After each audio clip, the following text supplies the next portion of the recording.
I was generating a lot of leads, even when I was talking to Bill and stuff. I just wasn't closing anything, bro. I'll tell you how I got into real estate. Honestly, could be kind of similar to your story. My father is a drywaller, and he does a lot of work for rehabbers and developers and stuff like that. That's pretty much all he does work for. And he had this guy named Bill that he still does a lot of rehabs for in this area. And I remember I used to help my father, mix all the mud and do all the stuff. I was his laborer back in the day. And I just always would remember as I'm freaking mixing up this mud in a big ass thing, sweating. I always remember looking at the person who came in the door that said, "Hey, Mike, just make sure that the sheets get put over there." Or make sure. I'm like, yo, who is this guy telling me what to do? And what the heck does he do? Why is he over here? And then I figured out that he was the guy that owns a house and he flips houses and everything like that. And I'm like, okay. So like at an early age, the seeds started getting planted in my mind. And then later on in life, once I got introduced to real estate via one of these like 3-day workshops, I remembered that seed that was planted in my mind of this guy telling me, hey, here, the sheets go over there while I'm mixing mud. And he's just kind of like hanging out, telling me what to do. And I remember that guy, and I contacted my pops and I was like, hey, Pops, can you send me Bill's number? So I text Bill and I'm like, hey, bro, not sure if you remember me. I was fat back like 5 years ago, so you're probably not going to recognize me when we see each other. But I used to labor for my father. His name is Matt. He does all your drywall and stuff. And he's like, oh, yeah, great. So I was like, dude, so, hey, I'm looking to get into real estate. Whatever you need help with, I'm here. I'm just looking for some guidance. By the way, do you have any projects going on? He's like, yeah, I have one going on right down the street. And I said, okay, cool. Is there any way that I could just come and labor for you for free? I still do some labor here and there for my pops. I'd love to do some demo for you or whatever you need. He's like, yeah, bro, we're actually demoing that house tomorrow. Why don't you come by and help me demo? So I'm literally in this guy's house demoing his freaking house that he's going to live in at some point. It wasn't even one of his flips. It was like his personal house. And I'm doing this for free. I never was like looking for money or anything like that. And that day, I remember we ended up going to lunch together that day. I stopped the work. He finally came back in. He's like, oh, yeah, good job. I was like, yeah, bro, I don't even know what the heck I was supposed to do here, but I guess it looks good. So then I go and have lunch with this guy and we start chopping it up and he starts to realize, and that's kind of when our friendship started, but he starts to realize, oh, this guy is actually smart and he's like an action taker. He's going to really go out and take action. So he started planting a couple seeds. I was asking him questions about real estate and everything like that.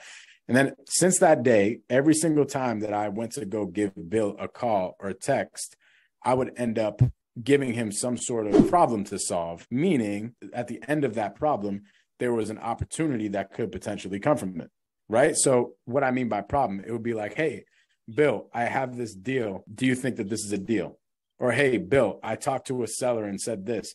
What should I say? It wasn't like this. It wasn't like, hey, Bill, help me out with everything and I'll make sure that my first deal that I ever get is yours. It wasn't like that. It was just like an unsung type of thing, right? So every single time Bill would answer me, he would pretty much have an understanding that, hey, I'm going to keep pouring into this guy because he keeps bringing me problems. And I know once one of these problems are solved, bada bing, bada boom, I end up with a deal and I'm going to make some money and I'm going to see this guy grow and it's going to be great. And we're going to build this relationship. We're going to do deals together and stuff like that. And that's pretty much how my relationship started with him. But dude, he gave me so much sauce, bro. Like I would walk his projects. He would show me rehab costs. I would send him a deal and he would tell me if it's a deal or not and why it's a deal or not. He was a go-giver and he was giving me a bunch of information and he's the man and I appreciate him for that. But a lot of it, what it was is my willingness to take action and my willingness to show him that like, I am serious about this. And if you're helping me out, like we're going to be able to do some business together in the future. And we've done deals together since.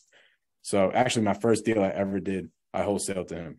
So very similar to like your pops, right? Your pops does a lot of work for developers. I would talk to your pops and talk to these people that are doing the deals in the area, get connected with them, just very similar like you're doing here right now, connecting with somebody in the area that knows what the heck they're doing and just figure out a blueprint of what to do. That's essentially what really helped me get my foot in the door. But Bill wasn't really my mentor. Bill was more of my homie, is still my homie and brother, right? That's what we developed our relationship into.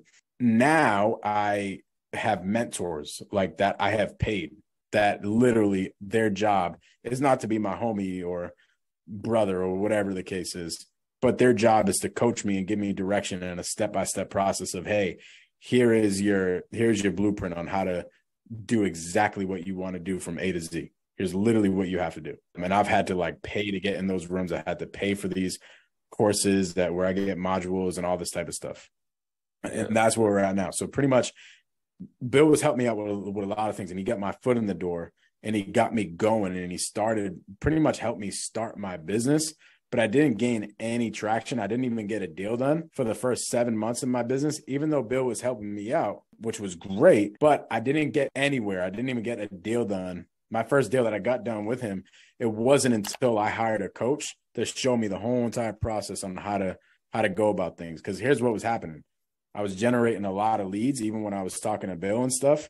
I just wasn't closing anything, bro. Like I wasn't converting anything. I just wasn't making it happen. And I thought that it was just the market up here in Massachusetts. I thought that there wasn't any deals up here until I paid for a coach, and he pulled back the curtains in my business. And he was like, oh, dude, no, you just got to go learn how to talk to sellers, and you got to, pull this lever and that lever and do this and do that.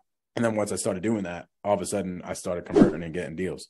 Me and Bill did our first deal together. So definitely like having people in the area that you can bounce ideas off of, that you can bounce problems off of, that's really going to help you like get in the mix. I was talking about this in the beginning. I don't know if you were here or not, but I was talking to Arielis, and I was like, it really helps you when you're in the right rooms, hanging out with people actually doing deals. That's what gets you to take action. Oh no, I was talking to Keegan, I think. But you really start to take action once you're around the people that are action takers, that are actually building the business.